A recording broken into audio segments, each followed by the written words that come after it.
Olá, você que me segue no Rodrigo Silva Arqueologia. Estamos de volta aqui para mais um bate-papo semanal e hoje com um tema polêmico, espinhoso. O meu problema com a senhora Ellen White. Eu sinceramente pensei muito em como deveria intitular esse vídeo e confesso que eu não sei se acertei. Eu não sou especialista em marketing, mas esse título, O Meu Problema com Ellen White, ele se inspira numa advertência, numa preocupação de um amigo evangélico, na verdade não amigo, cristão e irmão em Cristo Jesus. Ele é pastor de uma grande igreja evangélica e, nossa, me trata muito bem, eu também tenho um afeto muito grande por ele, de irmão mesmo. E certa vez ele, preocupado, falou: Rodrigo, olha, Ellen White ainda vai trazer muito problema para você. Você ainda vai ter muito problema por causa de Ellen White. Na época que ele fez esse comentário, estavam circulando na internet vários depoimentos de algumas pessoas que pegaram um vídeo meu de uns 20 ou 20 e poucos anos, de uma palestra que eu dei nos Estados Unidos, e nessa palestra eu menciono o fato de haver árvores do conhecimento do bem e do mal em mundos além do planeta Terra, em outros planetas. E, evidentemente, uma informação que não está na Bíblia em canto nenhum. E a acusação foi na jugular. Tá vendo? O Rodrigo é seita. Ele acredita em coisas que não estão na Bíblia baseadas naquela velha Ellen White, aquela mulher que ficava tendo visões, alucinada, aquela coisa toda. E foi muito ataque. E eu nunca respondi porque, de um tempo para cá, eu tenho procurado ter, assim, saúde emocional. E não dando uma de vítima, não é essa a minha função, mas todo mundo que quer fazer um trabalho, principalmente para Deus, é atacado. Seja para Deus ou para a sociedade. Mesmo fora da Bíblia, eu encontro Sócrates. Teve o grupo de Atenas ali, dos atenienses da aristocracia, que levantaram contra Sócrates. Depois, se eu for mais tarde também, o apóstolo Paulo teve um grande grupo que se levantou contra Paulo. Depois também você tem Policarpo, teve um grande grupo que levantou contra Policarpo, Lutero, ou seja, todo mundo que quer fazer algo vai aparecer a turminha do deixa disso.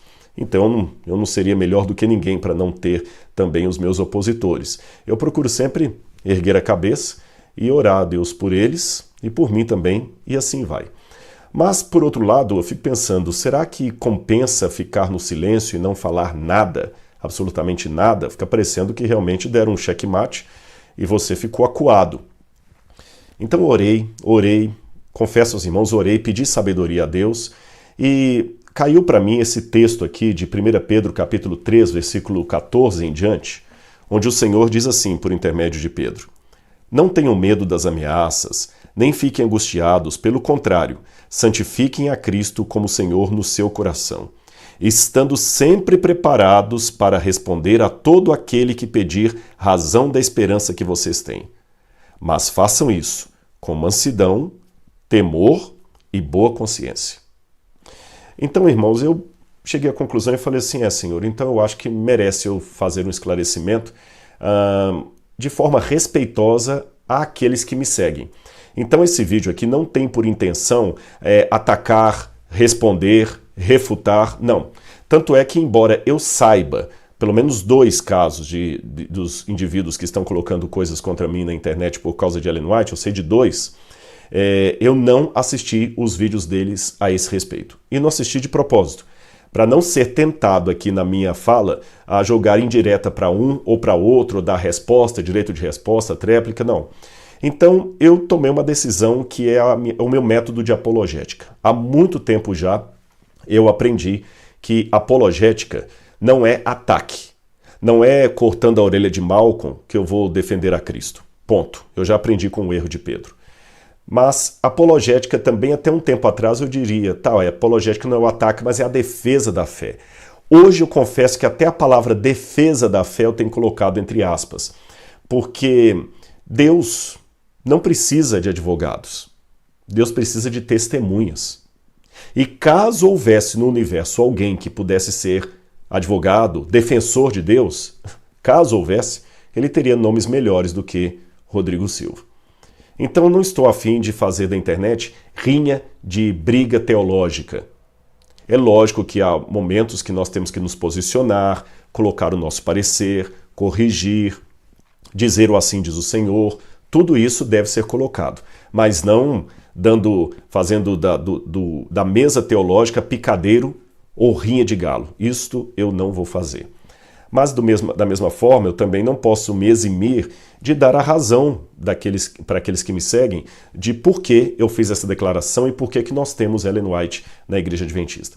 Diga-se de passagem, afirmar a possibilidade de ter vida em outros mundos não é um problema. Porque eu acabei de fazer um vídeo há um mês e pouco atrás. Você pode ver aqui na playlist do meu canal. O título é Estamos Sozinhos no Universo. E esse vídeo deu mais de 16 mil likes a última vez que eu olhei e 200 e poucos dislikes. Eu não recebi nenhuma vídeo de correção, nem nenhuma tarde de herege por causa daquele vídeo. Então eu acho que ele não causou nenhuma comoção, nenhum problema maior.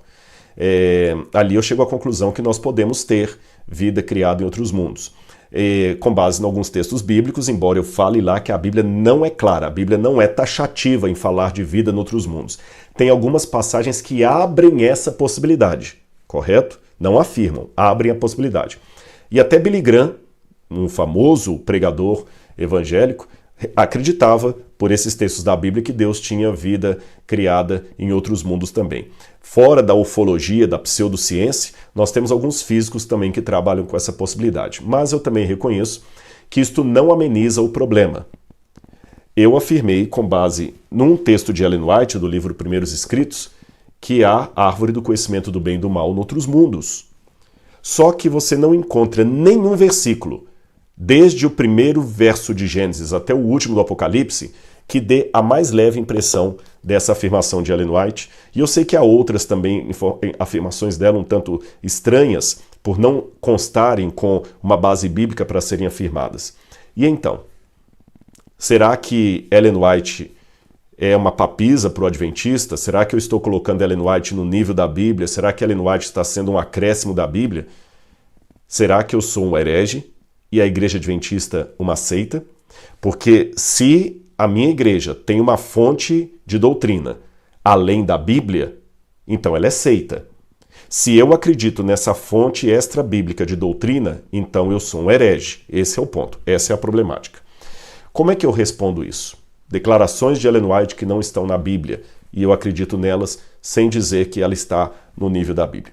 Em primeiro lugar, deixe-me apenas dizer para os irmãos que o fato de alguém dar uma informação que não está na Bíblia não o torna necessariamente antibíblico. Vamos refinar aqui o argumento mesmo na acusação. Isso aqui não é para atenuar o problema não, apenas para construir uma concatenação de ideias, está bem? Afirmar algo que não está na Bíblia não é sinônimo perfeito de ser antibíblico. Antibíblico é o seguinte, a Bíblia fala que, vamos supor que a Bíblia falasse que Abraão tinha um camelo marrom quando entrou em Canaã. Vamos supor que a Bíblia falasse isso. E eu vou e afirmo, Abraão era cavalo quando entrou em Canaã. Aí eu estou indo contra a Bíblia, porque a Bíblia falou que era camelo, eu estou falando que é cavalo. Apenas uma ilustração.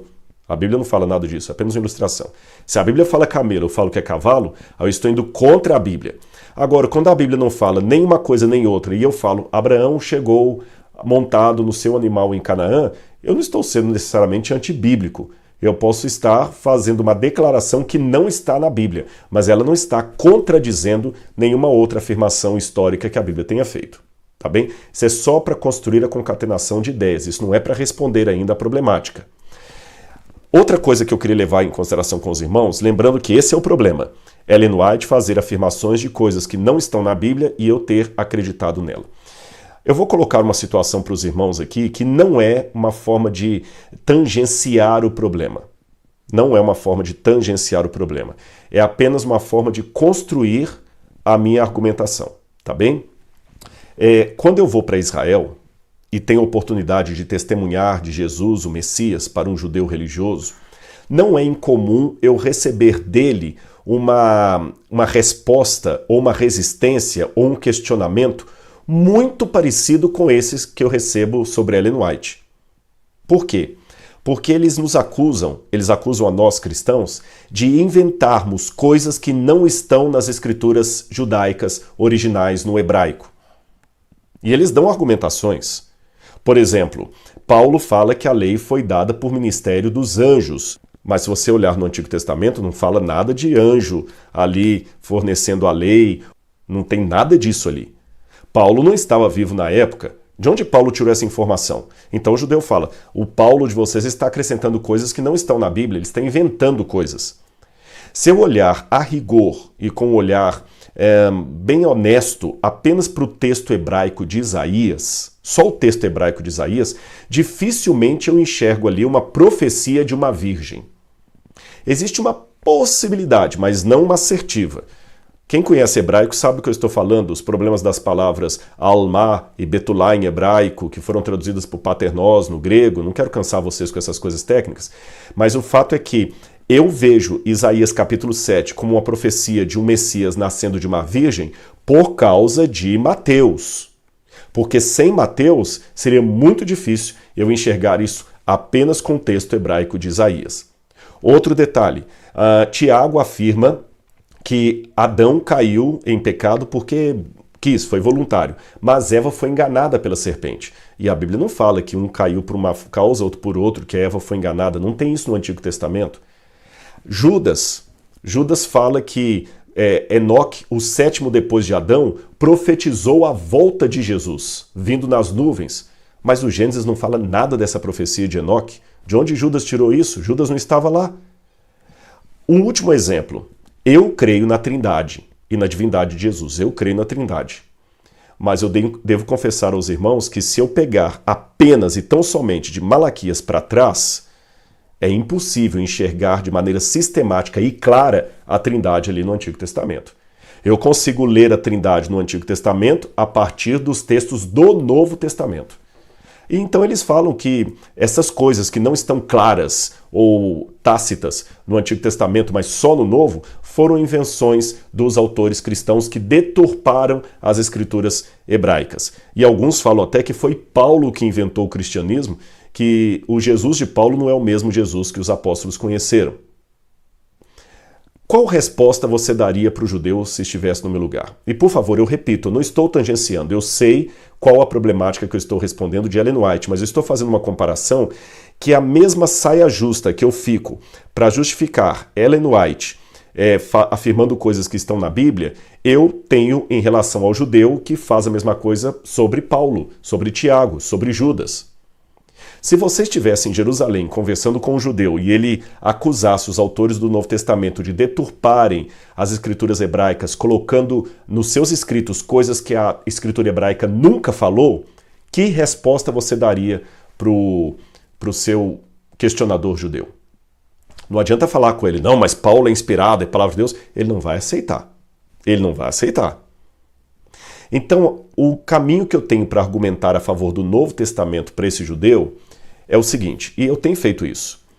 Antes de ficar preocupado com o que Paulo escreveu ou depois, ou o que Paulo escreveu ou deixou de escrever, se o que ele escreveu está no Antigo Testamento ou não está, a primeira pergunta que eu tenho que responder é a seguinte: Paulo era um profeta verdadeiro ou um profeta falso? Ponto. Eu estou colocando essas coisas aqui, irmãos, porque uma pergunta para ser bem feita e uma resposta para ser bem dada, com mansidão e temor, acima de tudo, não com ataque, tem que ter uma lógica. E na lógica você tem que saber o que você tem que colocar primeiro. Então a primeira pergunta que eu faço para o judeu é o seguinte: calma, vamos primeiro trabalhar se Paulo e os demais companheiros do Novo Testamento eram ou não inspirados como foram os do Antigo. Porque se eles forem falsos profetas, então já não tem mais nem o que discutir, é só rejeitá-los e ponto final. Agora, se eles forem verdadeiros profetas, eles têm autoridade para escrever isso sim. Eu, Rodrigo, não tenho, mas eles têm a partir do momento que o Senhor revela isso para eles. Eu, Rodrigo, não tenho como acrescentar que a lei foi dada por intermédio dos anjos, mas Paulo tem, porque o Senhor revelou. E ponto final. Tá certo? Bom, é assim que eu trabalho com Ellen White. O primeiro ponto que eu tenho que colocar aqui é: seria Ellen White uma profetisa verdadeira ou falsa? Esse é o primeiro ponto, irmãos. Só depois disso é que eu posso responder às afirmações estranhas dela, porque a de Paulo também para um judeu é uma afirmação estranhíssima. A de Judas também para um judeu é uma afirmação estranhíssima, que Enoque profetizou a volta de Jesus. Então como é que eu explico isso aqui? Para começo de conversa, deixe-me colocar bem claro aqui que Ellen White não é Bíblia, Ellen White não faz parte do cânon da Bíblia. Ellen White não é fonte de doutrina para os adventistas do sétimo dia. É lógico, eu não vou insultar a sua inteligência. Eu encontro, às vezes, adventistas que idolatram Ellen White. Eu encontro, sim. Tem grupinhos até fanáticos pela Ellen White. Mas, infelizmente, também na igreja tem aqueles que desprezam, menosprezam os testemunhos dela. Isso também eu acho igualmente perigoso. Mas a posição oficial da igreja adventista é essa que eu acabei de lhe apresentar aqui. Ellen White não é Bíblia, não é fonte de doutrina, não é complemento da Bíblia. Tá, Rodrigo, mas se ela não é Bíblia, mas ela está falando coisas que a Bíblia não diz e você acredita, por quê? Bom, aí eu respondo através daquela pergunta. Seria ela uma profetisa verdadeira? E alguns talvez estão falando assim, não, só essa pergunta aí já é o suficiente para fechar a questão, não precisa nem continuar ouvindo o vídeo. Se você afirmar que ela é profetisa verdadeira, você já assinou o atestado de seita. Não, espera um pouco, por quê? O fato de ter Ellen White na minha igreja com o dom de profecia torna os adventistas seita? Então eu tenho um problema. Sabe por quê, meu irmão? Você já ouviu falar de cessacionismo e continuismo? Se não, eu vou explicar para você. Isso nem é uma discussão adventista. Cessacionismo é aquele grupo de teólogos ou cristãos que acreditam que os dons do Espírito cessaram com a igreja cristã primitiva. Ou seja, depois da morte do apóstolo João, o último dos apóstolos, não haverá mais dom de línguas, dom de curas, dom de profecia. Tudo isso encerrou na igreja cristã primitiva. Qualquer fenômeno que houver depois disso será falso, será diabólico, porque Deus encerrou os dons do Espírito na igreja primitiva. Esses são os cessacionistas. Porém, no outro espectro, tem um grupo, aliás, até maior de cristãos que acreditam não no cessacionismo, mas no continuismo, ou seja, os dons do Espírito dados à Igreja Apostólica continuam sendo derramados na Igreja ao longo dos séculos. Portanto, esse grupo continuista acredita que sim, Deus pode ter profetas hoje em dia, pessoas com dom profético na Igreja. Isso não sou eu que estou falando, são os continuistas. E quem são os continuistas?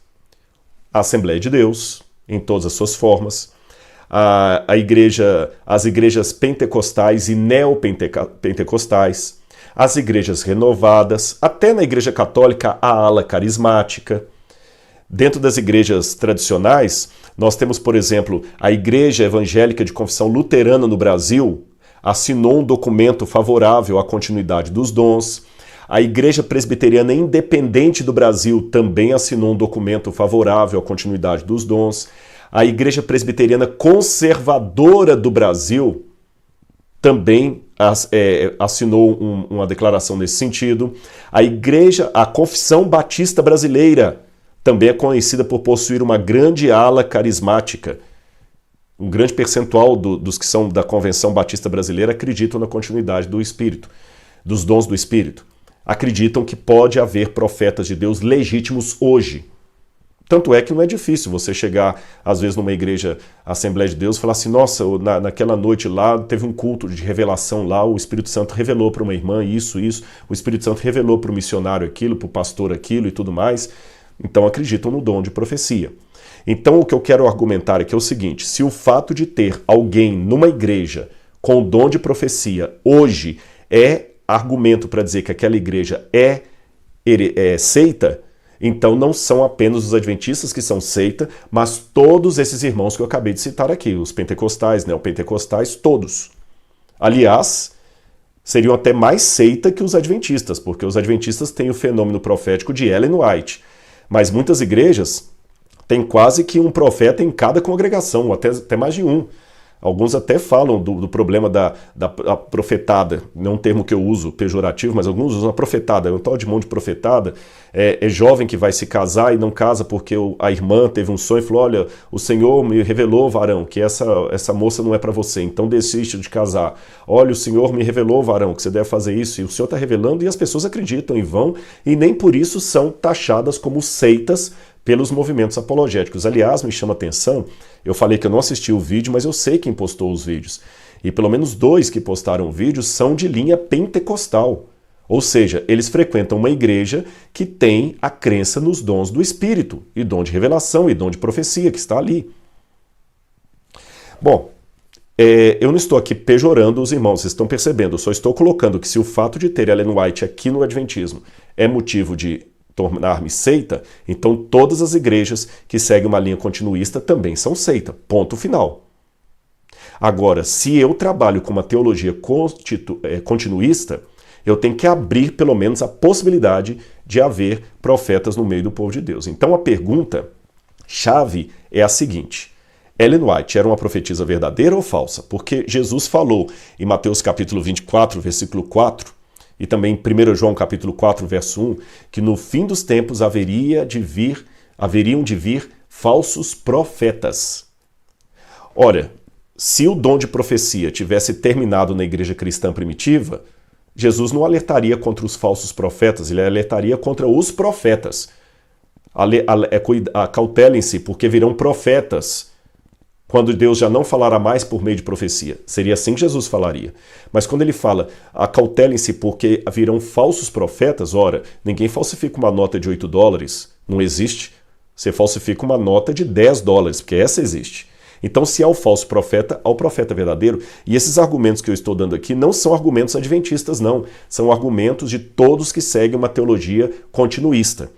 Eu só não vou falar aqui do dom de curas e do dom de línguas por questão de temática. Eu vou pedir só licença aos irmãos para ficar só com o dom de profecia, que é um dos dons do Espírito. Numa outra oportunidade eu posso falar do dom de cura, dom de línguas, tá bem? Hoje eu quero falar só do dom de profecia. Olha o que os irmãos continuistas argumentam, e eu concordo com eles. Eu notei alguns textos aqui no meu computador para ficar mais fácil ganhar tempo. Efésios 4, 11 a 13 fala assim sobre a igreja de Deus. E ele mesmo deu uns para apóstolos, outros para profetas. Olha, outros para evangelistas, outros para pastores e doutores, querendo o aperfeiçoamento dos santos para a obra do ministério, para a edificação do corpo de Cristo, até que todos cheguemos à unidade de fé, ao conhecimento do Filho de Deus, ao homem perfeito, à medida da estatura completa de Cristo.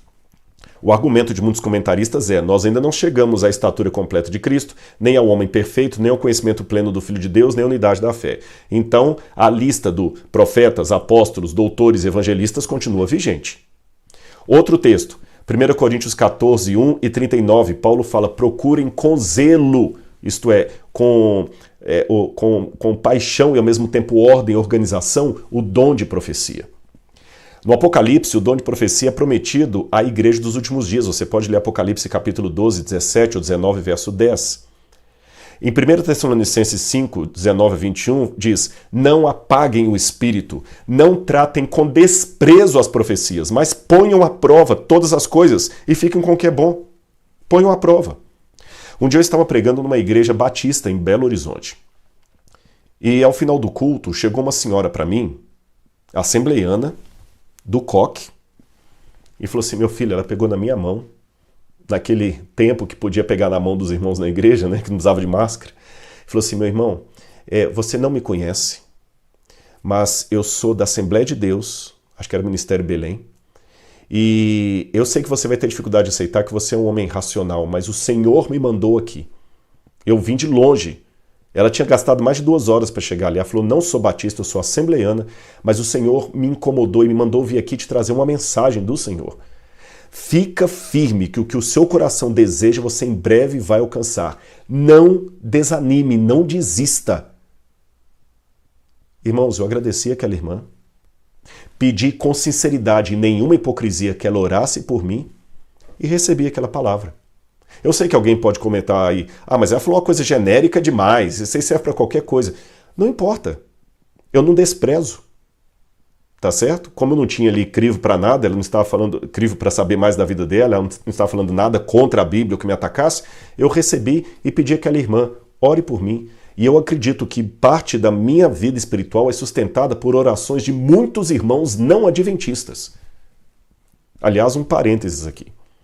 Muita gente que gravita a vida dele em atacar os adventistas, só falar dos adventistas. Tudo que a gente fala, eles querem pôr defeito, quer achar uma coisa errada e nos acusam de seita. Interessante, porque, irmãos, eu vou falar sem nenhuma ironia, eu estou abrindo o coração.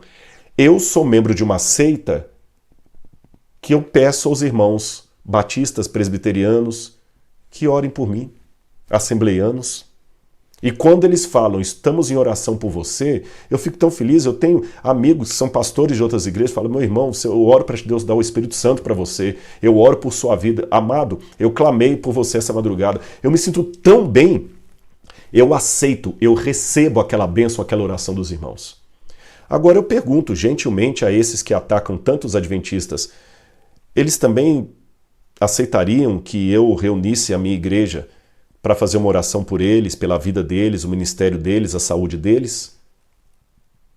Mesmo eles me achando uma seita, um leproso teológico?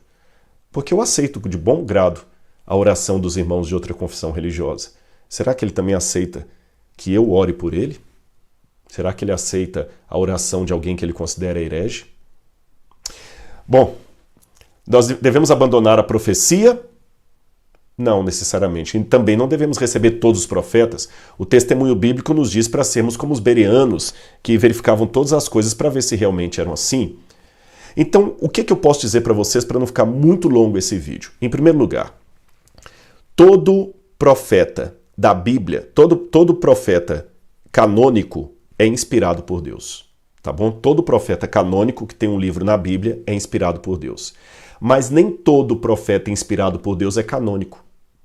Nem todo mundo que Deus deu o dom de profecia, Deus ordenou escrever algo que viraria a Bíblia depois. Tem vários casos. João Batista. João Batista não escreveu uma página da Bíblia. E era um homem cheio do Espírito Santo. Não escreveu uma página. Ágabo era um homem que recebeu o dom de profecia e um dia chegou para o apóstolo Paulo, que também era inspirado, e revelou para Paulo como é que Paulo seria preso e entregue aos romanos. Ágabo. E até onde eu saiba, Ágabo não escreveu nenhuma página da Bíblia. Então, o profeta canônico é inspirado por Deus, mas nem todo que é inspirado por Deus é canônico. Se hoje, através da arqueologia, eu encontrasse uma carta original escrita pelo Ágabo, eu ia dizer, isso aqui foi inspirado por Deus, mas eu não vou colocar na Bíblia, porque o cânon está fechado. Nem se eu encontrar a carta de Paulo aos Laodicenses que está perdida, eu vou acrescentar no cânon. Qual a diferença, Rodrigo, de um profeta canônico para o não canônico? É que o profeta canônico recebe a incumbência de Deus de escrever algo que será fonte de doutrina. O não canônico, não. Agora, a inspiração é a mesma. Ágabo não foi menos inspirado do que o apóstolo Paulo quando escreveu 1 Coríntios 13. Quando Ágabo revelou para Paulo o modo como ele seria morto, Ágabo foi igualmente inspirado por Deus. Ele foi tão inspirado por Deus quanto Isaías, quanto Jeremias, Daniel. Só que a função da inspiração dele era diferente. Ele foi inspirado pelo Espírito Santo apenas para dar um alerta para Paulo, um conforto para Paulo, mas não para escrever Bíblia. Deus sabe o que faz. Alguns ele escolheu para escrever Bíblia, outros apenas para animar a igreja. E profecia não é sempre prever o futuro. Há profetas que não falaram nada do futuro. Há profetas que às vezes podem até cometer equívocos pequenos, nada que atrapalhe a vontade de Deus. Mas, por exemplo, Natã, um dia Davi chegou para Natã e falou, quero construir o templo, aquela coisa toda. O que Natã falou? Tudo que você fizer, Davi, o Senhor vai fazer prosperar nas tuas mãos. Davi, amém. Quando Natã chegou em casa, o Espírito Santo tomou Natã e falou, volta amanhã que você errou. Eu não falei para você falar isso? Aí Natã falou, olha, Davi, o Senhor não quer que você construa o templo. Então até o profeta pode se equivocar, tá bem? Então hoje, quais as características que eu poderia falar de um verdadeiro profeta para dizer que ele realmente tem o dom de profecia de Deus? Isaías 8, verso 20 diz que esse profeta tem que falar em harmonia com a lei e os profetas. Ele não pode contradizer a Bíblia Sagrada. Segundo, e detalhe, uma notinha de rodapé. Alguns vão querer colocar aí, mas Ellen White contradiz a Bíblia Sagrada quando ela ensina isso, quando ela ensina aquilo. Ela não está contradizendo, ela está contradizendo a sua interpretação da Bíblia Sagrada. É diferente. Tá certo? Às vezes você tem uma interpretação da Bíblia, por exemplo, sei lá, qualquer uma. Vamos supor que você tem uma interpretação da Bíblia que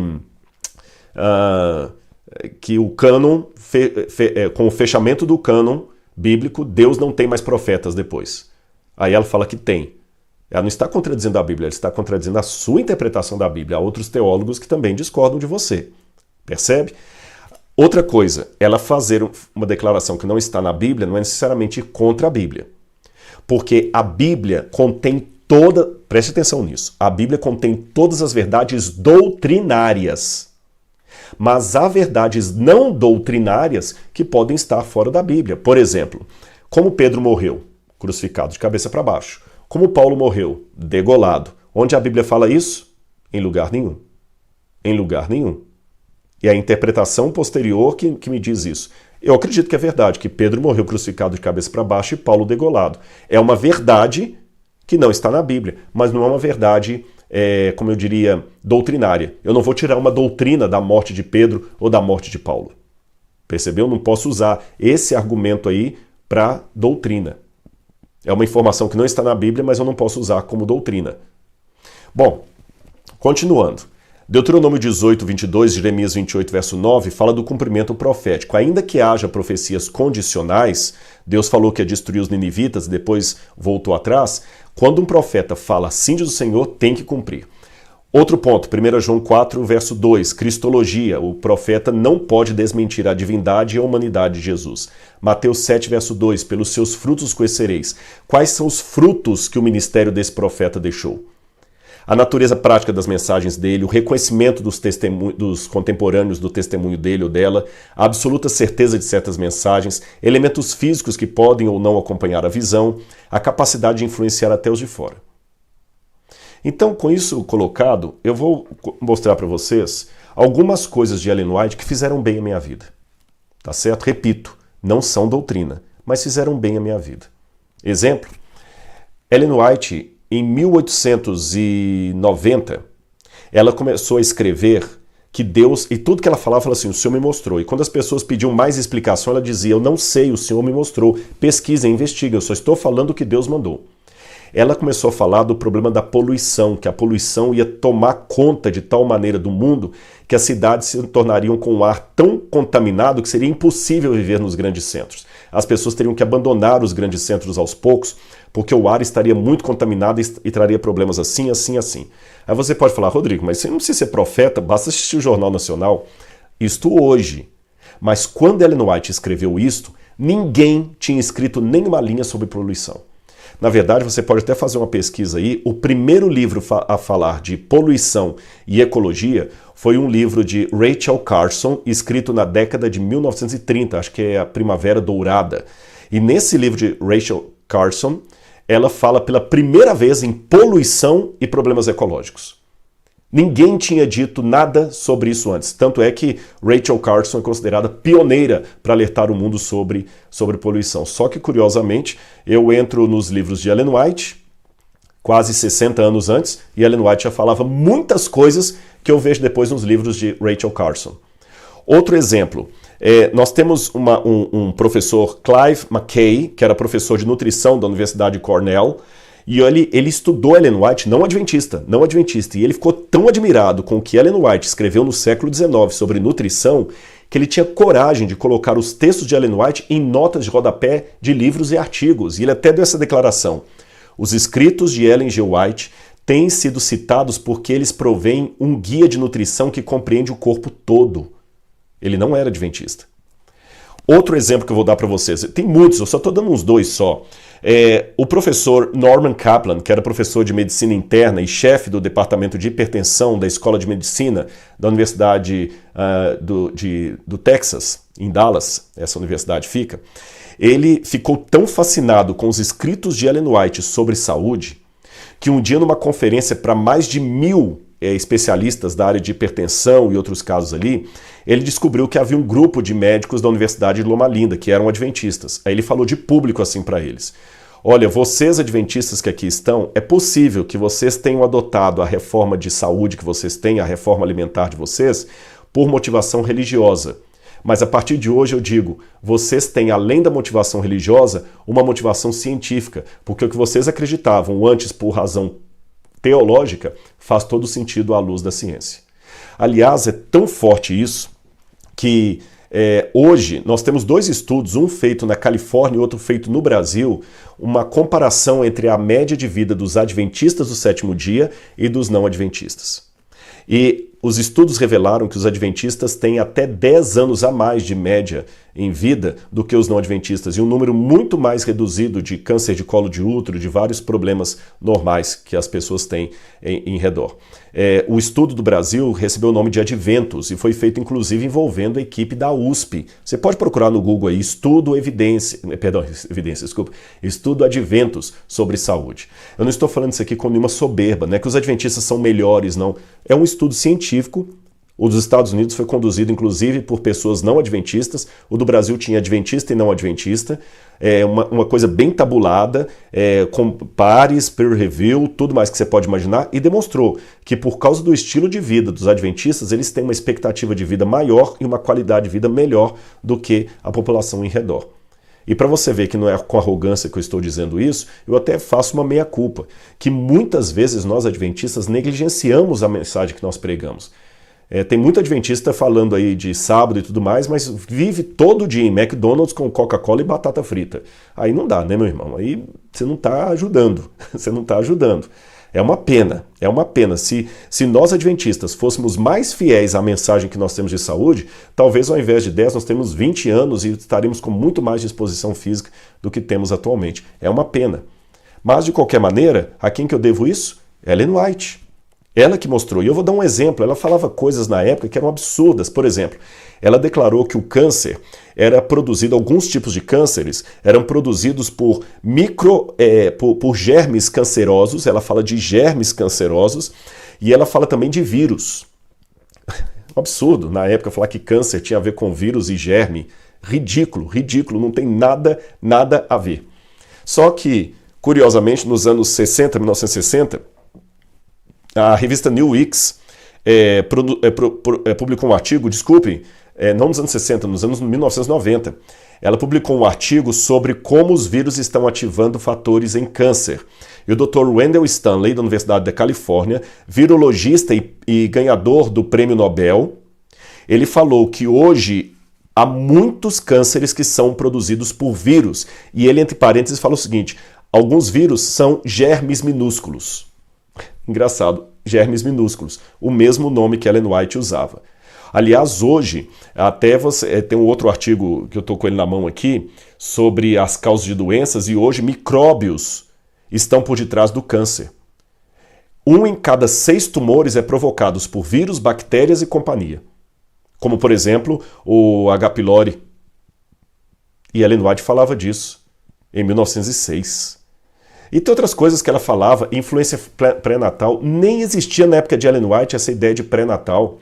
Hoje tem muitos especialistas que falam do psiquismo pré-natal, da psicologia intrauterina, que a mãe tem que conversar com o bebê. Você sabia que hoje tem estudos, mas muito recentes, que o feto na barriga da mãe, ele consegue ter sentimento, ele dorme, ele acorda, ele sonha, ele ri. Até sabor ele tem. Não me pergunte como, porque ele não alimenta pela boca. Tem sensações. É muito importante hoje, pergunte aos especialistas, que a mãe converse com o bebê ainda na barriga. Só que isso é uma descoberta recente. Freud não tinha nem nascido, nem se falava em inconsciente, quando Ellen White falava no Ciência do Bom Viver, isso em 1800 e bolinha, que as mães deveriam ensinar para os filhos ainda dentro da barriga, que o carinho da mãe, o apetite da mãe, as paixões, o desperdício de energia passa para a criança, e muitos dos problemas de personalidade e caráter começaram no útero. Então que a mãe deveria realmente orar com a criança, conversar com a criança. Tem um livro dela chamado Mente, Caráter e Personalidade, que ela fala da mente humana de uma forma que só vou encontrar depois em Freud, Kinsey e outros tipos de autores, muitos deles infelizmente ateus, né? A luz solar matando bactérias. Quando uma época que o pessoal ensinava que todo mundo tinha que estar fechado quando tinha tuberculose, Ellen White falava: o senhor me mostrou que não, que tem que abrir as janelas e deixar o sol entrar para matar as bactérias. Todo mundo riu dela. Nossa, gente, estão mais de 200 casos de Ellen White que ela falou de coisas que Deus afirmou e que a medicina foi confirmar 60 anos depois. Na arqueologia eu já encontrei coisas que em 98, quando a gente estava escavando em Israel, um achado arqueológico lá, que mudou a maneira de entender a conquista de Davi em Jerusalém, e quando eu cheguei em casa fui abrir o livro Patriarcas e Profetas, igualzinho Ellen White descreve, tanto que Albright, que é o pai da arqueologia moderna, da siriologia pelo menos, Albright que não era adventista, que nem era um homem muito religioso, ele era um humanista, ele reconheceu Ellen White como um dos 5 possíveis profetas de Deus nos últimos 250 anos. E, poxa, tinha muito mais coisa que eu podia fazer em educação, o tanto de coisa que ela escreveu sobre educação, que até viraram teses. Então, meus amigos, Ellen White me trouxe muita coisa boa, de saúde, de educação, conselhos maravilhosos. Eu tenho uma saúde muito boa hoje, graças aos conselhos de Ellen White. Então, para que fique bem claro, como é que ela sabia esses conselhos de medicina muito antes? Como é que ela sabia esses conselhos de educação muito antes de Piaget, muito antes desse pessoal todo? Ela dava uma resposta. O Senhor me mostrou. Ora, se Deus mostrou para Ellen White coisas tão fortes que a ciência foi descobrir 60 anos depois, por que Ele não pode mostrar para ela como é a vida em outros planetas? Entenderam? Pelos seus frutos os conhecereis. Esse livro contém a salvação. Este não. Este contém fonte de doutrina. Este não. Este foi inspirado. Esse também. Mas esse foi inspirado para ser cânon e doutrina. Este foi inspirado apenas para dar conselhos e admoestações. É só isso. E Ellen White não é ponto de salvação para ninguém. Você não é obrigado a acreditar nela. Fica tranquilo. Aliás, ela falou várias vezes, inclusive no Grande Conflito, que a Bíblia é o único livro que nós devemos ter como fonte de doutrina. A Bíblia, e a Bíblia somente. Ela repetiu isso várias e várias e várias vezes. Ela chegou a dizer, se a Bíblia for corretamente seguida, meus escritos são até desnecessários. E uma última coisa. Com a graça de Deus, hoje eu sou bem-vindo em muitas igrejas. Já preguei em igreja presbiteriana, batista, Assembleia de Deus, de vários ministérios. E nunca tive uma porta fechada depois que eu saí, ou uma reclamação, decepção, ele veio aqui e arrebanhou todo mundo. Não, não. E sabe onde eu aprendi essa teologia de ver com bondade os irmãos de outras igrejas? Em Ellen White. Eu sei que alguém vai falar, não, mas ela chamou as outras igrejas de igrejas caídas. Irmão, pega a linguagem que os calvinistas usavam em relação aos arminianos no início do século XX para você ver. Pega a linguagem que os batistas reformados chamavam os pentecostais do Azusa Street. Aquilo é coisa de demônio. Não tinha essa parcimônia entre os irmãos. Eles detonavam. Um reformador histórico pegava o pessoal de Azusa Street como sendo demônio. O pessoal de Azusa Street, que eles falavam deles, dos metodistas que estavam mornos.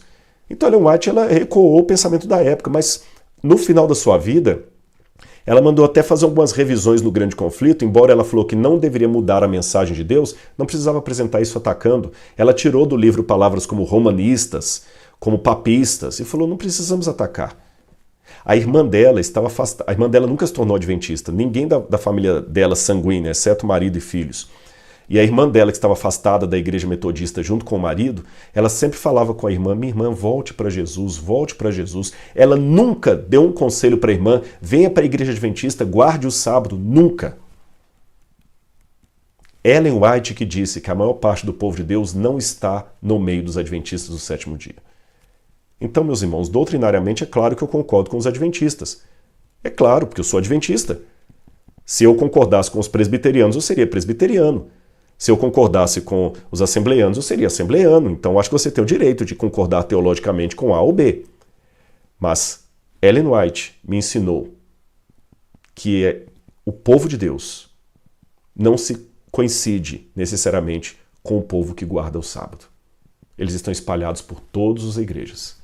E é por isso que eu sou bem recebido em algumas igrejas, porque nesse momento eu estou pondo em prática os conselhos que Ellen White falou. Mansidão, respeito, e tem dado certo. Ah, e com um detalhe. Não existe na igreja adventista teologia whiteana. Não existe isso no currículo, tá bem? Espero ter esclarecido, meus irmãos. Eu falo isso com muito carinho, o vídeo ficou longo, não gostaria que ficasse tão longo assim. A você que conseguiu assistir até o final, fique com a paz de Jesus, ore por mim. E você entendeu a questão. Ellen White não é ponto de salvação, mas é uma mulher que eu acho que teve o dom de profecia. E eu agradeço a Deus porque Ele ainda tem os seus dons na igreja hoje. Um grande abraço, fique com Jesus. Tchau, tchau.